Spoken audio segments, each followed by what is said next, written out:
مفتی صاحب، رزق کے بارے میں لوگ بہت پریشان ہیں، حالانکہ رزق کا جو ذمہ ہے نا اللہ تعالیٰ نے خود اٹھایا ہوا ہے، لیکن پھر بھی پیسے کے معاملات ہوتے ہیں، دیگر جو مسائل ہیں، زندگی کی ضروریات ہیں، اس کے لیے پیسہ تو ضروری ہے۔ معاشی معاملات میں کوئی آپ ایسا وظیفہ بتا دیں کہ لوگ وہ کریں اور ان کے لیے رزق کی آسانی ہو جائے، جس رزق کی وجہ سے لوگ بہت پریشان ہیں، ان کے لیے کوئی ایسا آسان وظیفہ ہو جو کہ گھر کے اندر کوئی بھی افراد کرے تو اللہ تعالیٰ اس میں برکت ڈال دے اور یہ جو رزق کا مسئلہ یہ ختم ہو جائے۔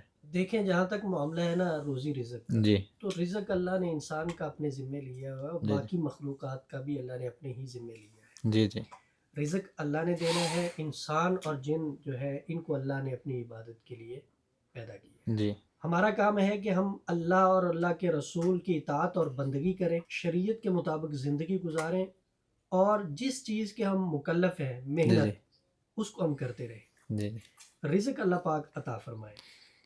جہاں ہم دنیاوی اعتبار میں روزی رزق کے لیے محنت کرتے ہیں، وہاں اسباب کے درجے میں وظائف کا اختیار کرنا یہ اچھی بات ہے، اس کو کرنا چاہیے۔ وظائف جو ہے یہ ایک طریقے سے اللہ سے مانگنے کا ذریعہ ہے۔ جی جی انسان ایک طریقے سے اللہ ہی سے مانگتا ہے کہ تو نے دینا ہے۔ جی ظاہری بات ہے، جب بندہ اللہ کا نام لیتا ہے تو وہ اللہ کا محبوب ہوتا چلا جاتا ہے، اللہ اس کے ماشاء قریب ہوتے چلے جاتے ہیں، پھر اس کی خواہش کے مطابق اللہ کر دیتے ہیں۔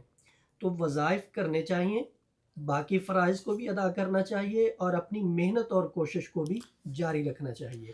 بسا اوقات ایسا ہوتا ہے کہ انسان محنت کرتا ہے اور محنت بھی انتھک کرتا ہے، لیکن راستے بند ہوتے ہیں، راستہ کوئی کھلتا نہیں ہے۔ وہاں پہ وظائف بہت کام دیتے ہیں، وظائف کے ذریعے اللہ رب العزت اس کے بند دروازوں کو کھول دیتے ہیں۔ ماشاء اگر کسی شخص کو اس پریشانی کا سامنا ہے جی جی کہ وہ محنت بھی کرتا ہے، روزگار کے لیے کوشش بھی کرتا ہے، تلاش بھی اس نے جاری رکھی ہوئی ہے، لیکن اس کا کوئی کام بن نہیں پا رہا، اس کے راستے کھل نہیں رہے، ایک تو مغرب کے بعد جی وہ سورہ واقعہ کے پڑھنے کا اہتمام کرے۔ ماشاء ایک مرتبہ پڑھنا ہی کافی ہے، جی لیکن ہمیں جو بزرگوں کی طرف سے ہدایات ملی ہے، ہمارے اساتذہ نے جو ہمیں عمل بتایا ہے، وہ یہ ہے کہ 3 مرتبہ سورہ واقعہ کو پڑھنے کا اپنا معمول بنا لیں۔ ماشاء میں نے الحمدللہ عرصہ دراز سے سورہ واقعہ کو اپنے معمول میں رکھا ہے، اور 3 مرتبہ ہی مغرب کے بعد پڑھتا ہوں۔ میں نے اس کے بے شمار فوائد و ثمرات دیکھے ہیں، اللہ رب العزت نے مجھے فوائد سے نوازا ہے۔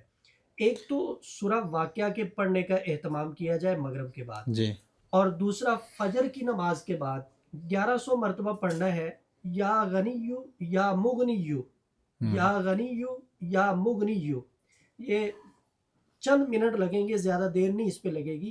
اللہ رب العزت غیب کے خزانوں سے رزق کا بندوبست فرما دیں گے، حلال رزق برکت والا اللہ ماشاء وسیع مقدار میں ماشاء اللہ دیں گے۔ ماشاء اللہ، جزاک